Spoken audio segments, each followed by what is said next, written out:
Iran में Hezbollah पर शदीद साइबर हमला। बैरूत, बेका और वया के जनूबी इलाकों में एक साथ सैकड़ों पेजर्स धमाकों से फट गए। हिजबुल्लाह के अरकान समेत 11 अफराद शहीद, 3000 से ज़ायद जख्मी। जख्मियों में ईरानी सफ़ीर मुश्तबा अमानी भी शामिल। 200 अफराद की हालत इंतहाई तशवीशनाक। ज़्यादातर अफराद को हाथ, पैर, चेहरे और आंखों पर जख्म आए। शाम में भी पेजर्स फटने से दर्जनों अफराद जख्मी।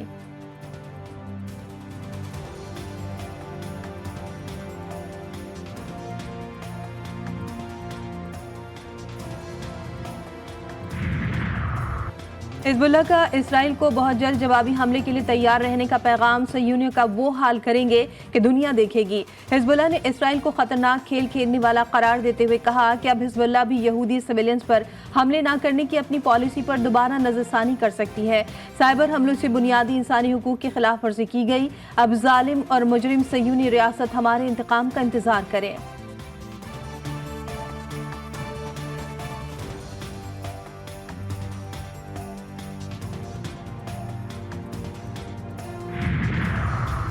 रूसी मीडिया ने दावा किया है कि हिजबुल्लाह के अफराद को निशाना बनाने के लिए पेजर धमाकों की मंजूरी इसराइली वज़ीर आज़म ने खुसूसी इजलास में दी थी, जिसका मकसद कार्रवाइयों को नए मरहले में दाखिल करना था। न्यूयॉर्क टाइम्स की रिपोर्ट के मुताबिक ताइवान से खरीदे गए पेजर्स की खेप में इसराइली फौज ने धमाका खेज मवाद छुपाया। पेजर्स में लबनान पहुंचने से पहले उनके साथ छेड़छाड़ की गई थी। ईरान ने लबनान में पेजर धमाकों की शदीद मजम्मत करते हुए इसे इसराइल की दहशतगर्दाना कार्रवाई करार दिया है। ईरानी वज़ीर ख़ारजा अब्बास अरागची ने लबनानी वज़ीर ख़ारजा को टेलीफोन करके ईरानी सफ़ीर को फौरी तिब्बी इमदाद फराहम करने पर लबनान का शुक्रिया अदा किया। हमास की भी धमाकों की मजम्मत। एक बयान में कहा कि हम हिजबुल्लाह में अपने भाइयों की जद्दोजहद और कुर्बानियों और गज़ा में अपने फ़लस्तीनी अवाम की हिमायत और जारी रखने पर उनके इसरार को सराहते हैं।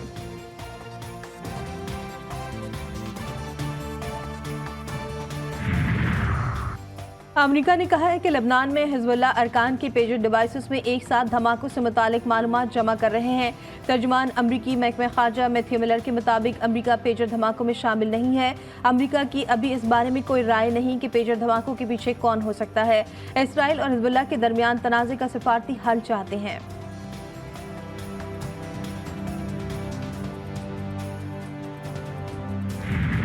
अफगान ओहदेदार सिफारती आदाब भूल गए। बदतहजीबी और ढिठाई का मुजाहरा। पाकिस्तान के कौमी तराने के दौरान बैठे रहे। 12 रबीउल अव्वल पर होने वाली रहमतुल्लिल आलमीन कॉन्फ्रेंस में शरीक थे। अफगान कौंसल जनरल मुहिबुल्लाह शाकिर को भी शरीक थे। अफगान सिफारतकार की दफ्तर खारिजा में तलबी। सिफारती आदाब की खिलाफ वर्जी पर एहतजाज रिकॉर्ड कराया।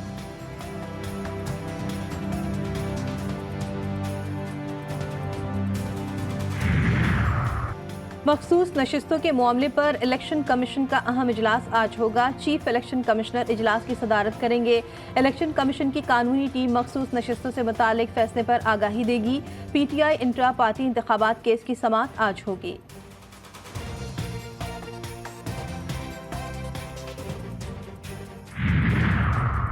आईनी तरामीम का बिल मौखिर होने के बावजूद सियासी गहमा गहमी जारी। PTI रहनुमा डॉक्टर आरिफ अलवी की मौलाना फजल रहमान से मुलाकात। मुजवज़ा कानून साजी के हवाले से गुफ्तगू।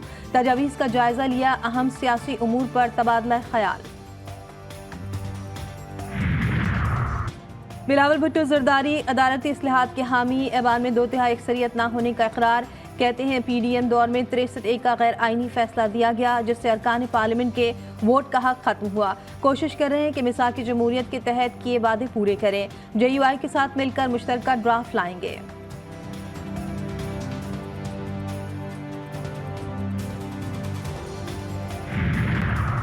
चेयरमैन PTI बैरिस्टर गौहर कहते हैं ख्वाजा आसिफ पार्लियामान की खुसूसी कमेटी का हिस्सा नहीं, न ही उनके साथ आईनी तरमीम से मुतालिक कोई गुफ्तगू हुई। हुकूमत पहले मुसव्वदा दिखाए।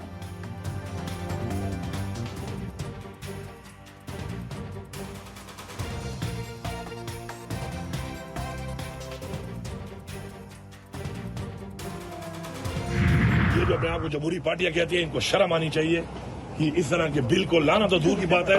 इन्होंने सोचा कैसे है कि पाकिस्तानी कौम या पाकिस्तान में जब तक हम हैं और जमहूरियत है, इस तरह का बिल और इस तरह की शराइत ला के इसमें कामयाब होंगे। वज़ीर आला खैबर पख्तूनख्वा अली अमीन गंडापुर ने कहा है कि आईनी तरमीम करने वालों को शर्म आनी चाहिए।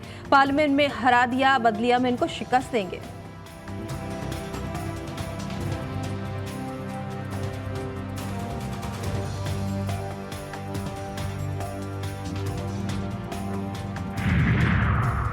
वफाकी वजीर कानून 26वें आईनी तरमीम के हवाले से आज अहम प्रेस कॉन्फ्रेंस करेंगे। वो आईनी तरमीम में शामिल अहम नुकात के हवाले से मीडिया को आगाह करेंगे। न्यूज़ कॉन्फ्रेंस का मकसद आईनी तरमीम के हवाले से पाए जाने वाले अभाम को दूर करना और असल हक़ाइक़ पेश करना है।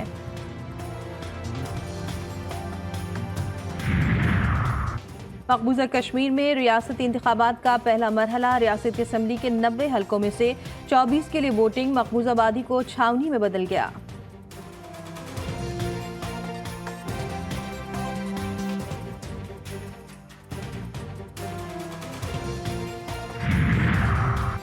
सिख फॉर जस्टिस के रहनुमा गुरपौन सिंह पन्नू के अपने कत्ल की साजिश करने पर भारतीय हुकूमत के खिलाफ अमेरिका में मुकदमा कर दिया। कत्ल की साजिश में मुलव्विस भारतीय खुफिया एजेंसी की अजीत डोवल, सुमन गोयल, विक्रम यादव और निखिल गुप्ता के नाम शामिल।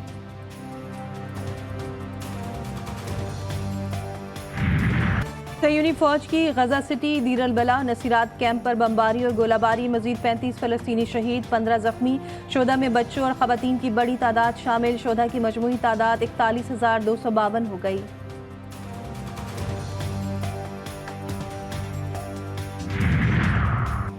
पाकिस्तान रूस से सस्ता तेल और LNG की खरीदारी के लिए तैयार। ज़राए के मुताबिक रूस के नायब वज़ीर आज़म एलेक्ज़े ओरचक की सरबराही में वक्त पाकिस्तान पहुंचेगा।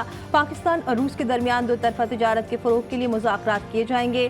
दोनों ममालिक के दरमियान ज़राअत, तवानाई और सनती शोबों में मुआहिदों का इम्कान। तेल और LNG की खरीदारी के उमूर का जायज़ा लिया जाएगा।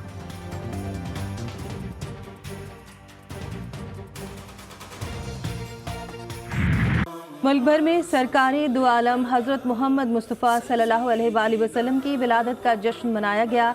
शहर शहर, गली गली से जुलूस और रैलियाँ निकाली गईं। नात और दुरूद व सलाम से सदाएं बुलंद। मसाजिद में खुसूसी इबादत का एहतमाम। भारत ने चीन को शिकस्त देकर 5वीं बार एशियन हॉकी चैंपियंस ट्रॉफी का टाइटल जीत लिया।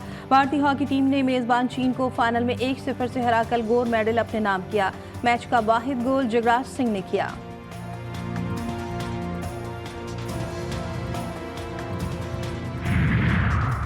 Asian hockey champions trophy 2024 Pakistan ने इवेंट में तीसरी पोजीशन हासिल कर ली। साउथ कोरिया को 2 के मुकाबले में 5 गोल से शिकस्त। पाकिस्तान की जानिब से सफियान खान और शाहिद हन्नान ने 2-2 गोल और रोमान ने 1 गोल स्कोर किया।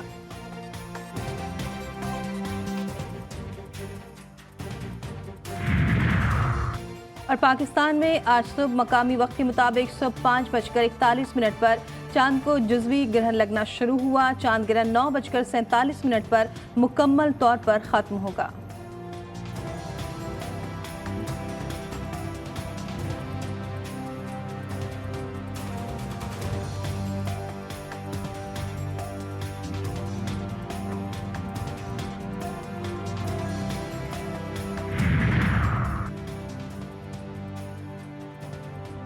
और पाकिस्तान में आज सुबह मकामी वक्त के मुताबिक सुबह 5:41 पर चांद को जुज़वी ग्रहण लगना शुरू हुआ।